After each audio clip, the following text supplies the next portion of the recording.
Now, problems with car supply chains and production during the pandemic has led to an explosion in demand for used vehicles. Some models have seen a 60% rise in value.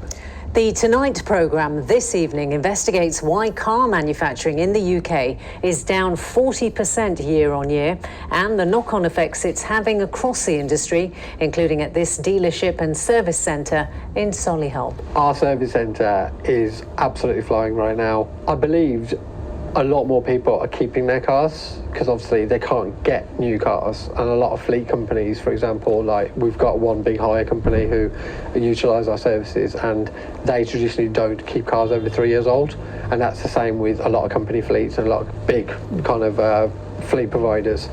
Now they're having to keep the cars over 3 years, so they're having to put them through their MOT, they're having to put them through their second major service, so a lot more work's being booked through us.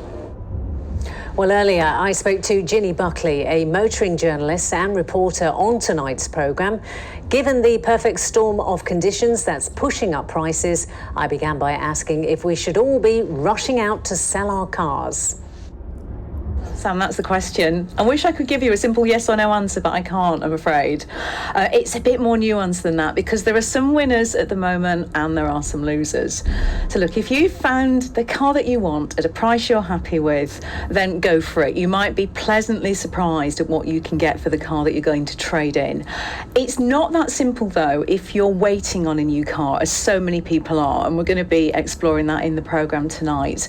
And if you're actually buying a used car, but you don't have anything to trade in at all, you know, I think if you can, you might be worth waiting for a while because used car prices are about as high as they've ever been at the moment. My money would be on the fact that we haven't seen the end of this, that we're going to see an increase in prices carrying on into this year as well. And there is a problem with supply, isn't there? Because if you do go to a garage, you want to buy a used car, they'll often say, well, we haven't got any in stock. Is that something that you think may well get better because things are opening up? Yeah, you're absolutely right.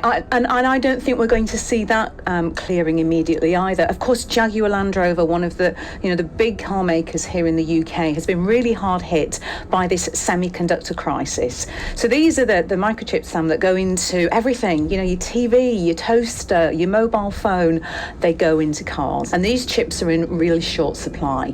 So we've got problems with manufacturing of new cars.